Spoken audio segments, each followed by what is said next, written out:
તો આ તરફ અમદાવાદના અઢોમાં વસાહતને તોડી પાડવાનો મામલો સામે આવ્યો છે।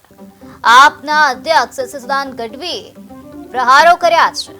એ સુદાને રબારી વસાહતની મુલાકાત લીધી છે। તો પ્રજાજનોની આપવીતી સાંભળી છે। ભાજપે જ ગેરકાયદેસર મકાનો બનાવ્યાના આક્ષેપ લગાવવામાં આવ્યા છે।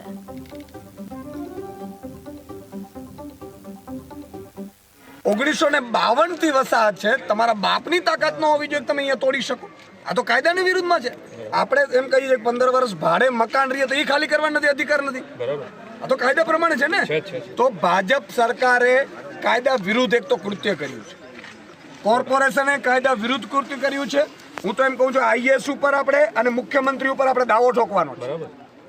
એની છઠ્ઠી યાદ કરાવી દેવાની કે તમે આ કરવા શું માંડો છો।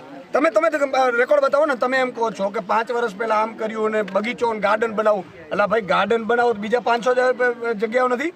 તમે મકાન આપી નથી શકતા। પહેલા તમે એવું કીધું કે 2022 સુધી બધાને મકાન આપી દેશો। તમે આ મકાન છે એ તોડી દોજો। અને એટલા માટે તોડી દોજો કે માલધારી છે, ગરીબ છે, શ્રમિક છે। એટલે તમારા બાપની તાકાત હોય તો અમિત શાહનો મકાન તોડો જોઈએ। અને એવો કયા હું એમ કહું છું કે આજે કોર્પોરેશનની એક ડિટેલ કઢાવીશું આપણે કે કેટલા ભાજપના નેતાઓએ ગેરકાયદેસર મકાનો કર્યા છે અને એના તોડાવીશું। જો આ મકાનો ફરીથી બનાવવામાં નહીં આવે તો એના મકાન તોડાવીશું આપણે।